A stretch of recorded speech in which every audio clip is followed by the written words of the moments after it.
बार बार ये बात कहता हूँ ना कि दुनिया में जो सबसे मजबूत चीज़ है ना, उसको भी एक बार सोच लो कि ये जाने वाला है, बस जीने का ढंग आ जाएगा। बस किसी से मोह मत रखो, क्योंकि जिससे जितना मोह और जितनी आसक्ति और जितना भरोसा कर लोगे ना, वही एक दिन छूटता है। आपने कभी सोचा था कि आपके साथ ऐसी घटना घटित हो सकती है? नहीं, परंतु हो गई। तो सोच के रखिए ना कि अगर हो जाती है तो एक्सेप्ट कर लेंगे बस, इसलिए दुख बुरा हो लगेगा ही नहीं। अभी आपने सोचा, तैयार नहीं है, अभी आप तैयार रहिए। जीवन के हर बड़ी से बड़ी घटना के लिए तैयार रहिए। जीवन में हर बड़ी से बड़ी घटना के लिए जो तैयार रहता है उसे दुख होगा ही नहीं कभी। ठीक है, उसे कभी कष्ट होगा ही नहीं, बुरा लगेगा ही नहीं, क्योंकि जिस वस्तु से हम जुड़ते हैं उससे एक दिन छूटेंगे भी। हम जो शरीर पाए हैं वो अभी एक दिन नष्ट होने वाली है, तो अब क्या बचा बताओ ना।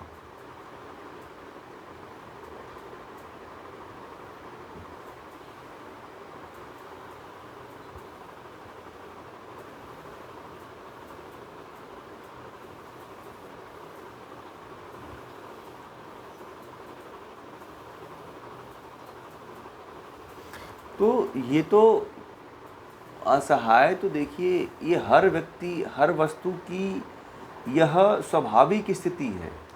यह तो क्या है, प्रकृति नाशवान है, परिणामी है। ठीक है, प्रकृति क्या है, परिणामी है। हर वस्तु जो उत्पन्न होती है, जैसे मिट्टी से घड़ा बनता है, घड़ा टूट जाता है, टूट करके चकनाचूर होता चला जाता है। ये तो प्रकृति का शाश्वत नियम है, आप इसको नहीं रोक सकते।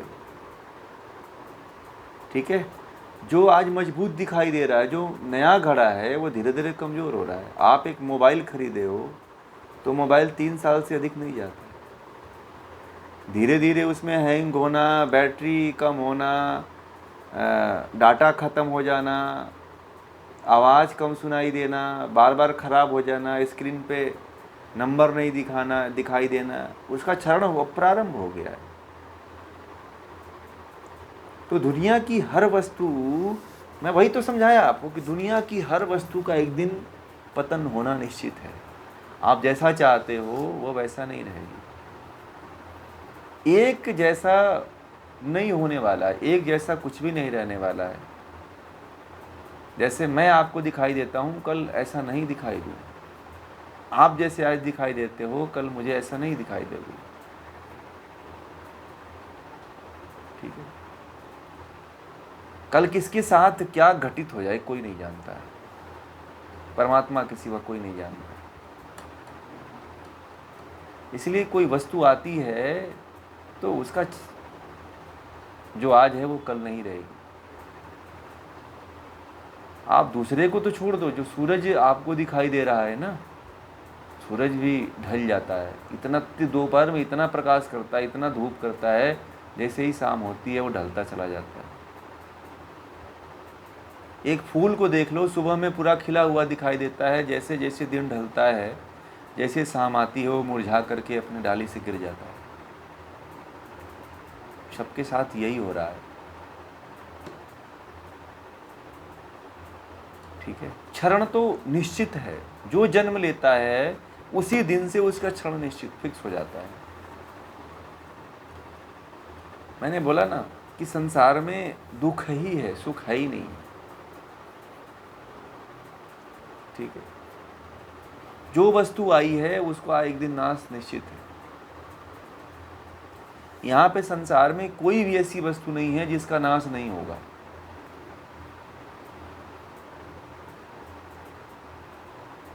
आत्मा के अलावा यहाँ पे कोई अविनाशी नहीं है, परमात्मा के अलावा कोई अविनाशी नहीं है, सब विनाशशील है, सबका विनाश चल रहा है। आप देखो ना, आपका शरीर अब बढ़ा, धीरे धीरे कम होता चला जा रहा है कि नहीं जा रहा है? अंग प्रत्यंग खराब हो रहे हैं कि नहीं हो रहे हैं? शरीर में रोग आ रहे हैं कि नहीं आ रहे हैं? तो जर्जर हो रही है शरीर धीरे धीरे। उन्होंने तो बहुत जीवन जी लिया, 50 साल 60 साल जीवन जी लिया, तो अब तो उनका पता नहीं होगा ना, वो एक जैसे थोड़ी रहने वाले हैं। एक लड़की थी, करीब 2000, लड़की नहीं थी, उसका 35 साल 38 साल उम्र था। उसने अपनी माँ को अपने गोद में सिर रखी हुई थी, उसकी माँ मर गई थी, और इसको भूल नहीं पाई थी, और बड़े ही शौक में गहरे में चली गई थी। संयोग से मेरे पास वो आई, तो वो यही कह रही थी कि जैसे आप कह रहे हैं ना कि मैं तैयार नहीं थी कि मेरी माँ मर और मुझे छोड़ के चली गई, ठीक है। और उसकी शादी हुई थी, तो उसकी शादी जो है, शादी इसलिए हुई थी कि उस भाव को छोड़ दे, परंतु शादी भी उसकी टूट गई इसी कारण, ठीक है, कि वो इसी चिंता में लगी रहती थी, बड़े भय में लगी रहती थी। तो उसकी शादी टूट के घर पे रहती है, तो संयोग से आई थी हमारे पास। तो उसका जो भाव था, तो उसे लगा कि हमारी माँ मर क्यों गई, मैं यही चाहता हूँ कि हमारी क्यों माँ मरी, उसको मरना नहीं चाहिए था, अभी तो मैं बड़ी हो रही थी और वो मर गई। तो मैंने कहा कि जो आया है उसको तो मरना ही है, आप भी एक दिन मर जाओगे, आपके घर में जितने लोग सब मरने वाले हैं, कोई नहीं जाने वाला है, सबका पतन धीरे धीरे चल ही रहा है, ठीक है। तो आप जो वस्तु मार्केट से खरीद के लाते हो ना, आप देखना वो वस्तु उसी दिन से खराब होने लगती है, कम होने लगती है, टूटने लगती है, फटने लगती है, हैं?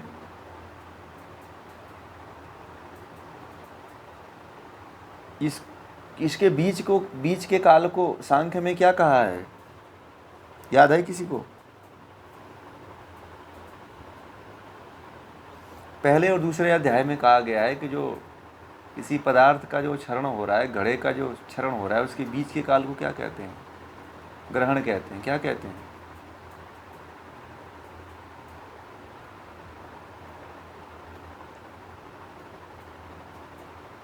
ग्रहण लग चुका है।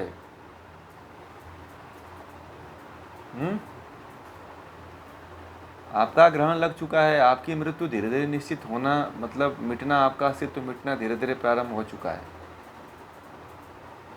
ठीक है। या उनका भी अब धीरे धीरे प्रारंभ हो चुका है, इसीलिए भीतर की आत्मा कह रही है कि अब जो खिला दोगे वो खा लेंगे, अब मैं थक चुका हूं, मुझसे नहीं होगा। व्यक्ति की अंतरात्मा जो है ना, दिल में बैठी हुई बात को अनायास ही बोल देती है।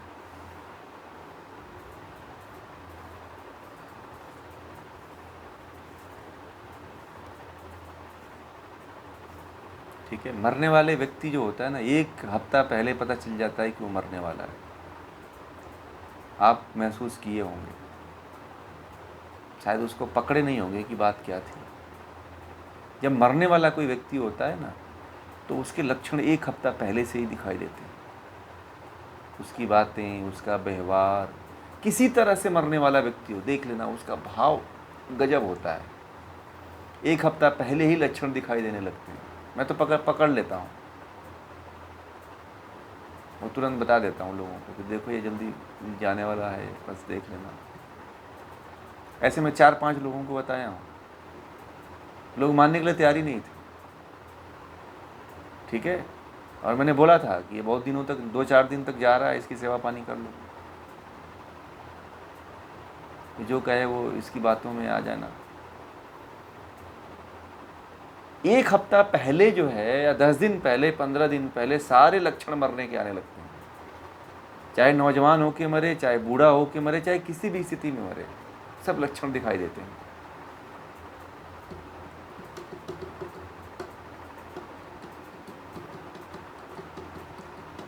क्षरण तो फिक्स है, जाना तो सबको।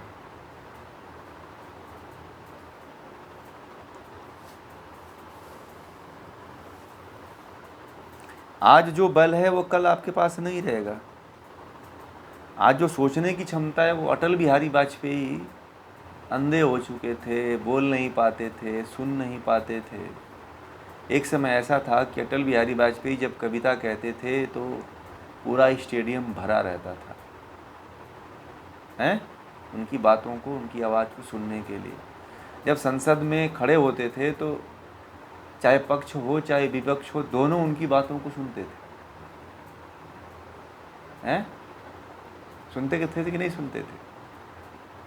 परंतु जीवन के अंतिम काल में वह 4 साल 5 साल तक जो है बिना बोले हुए, बिना सुने हुए, बिना देखे हुए ऐसे उनका जीवन चला।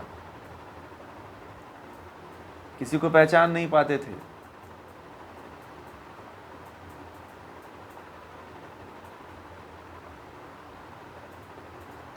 बताओ, तो पतन तो निश्चित है, जो आया है उसका कभी न कभी क्षरण तो हो रहा है, आपको पता नहीं चल रहा है, तो होगा। अब इसमें कोई मान लीजिए कि होना है, निश्चित है, बस दुख मत करिए, बुरा मत मानिए, ठीक है। लक्षण को पहचानते चले जाइए, मजबूत बनिए बस। जीवन में ऐसे ऐसे प्रश्न आते हैं ना कि व्यक्ति को झकझोर देते हैं, कोई उसका जवाब नहीं मिलता है, तो व्यक्ति बड़े गहराइयों में चला जाता है, ठीक है। अच्छा है आपने प्रश्न पूछा, इसी तरह से प्रश्न उठने चाहिए भीतर, ठीक है ना।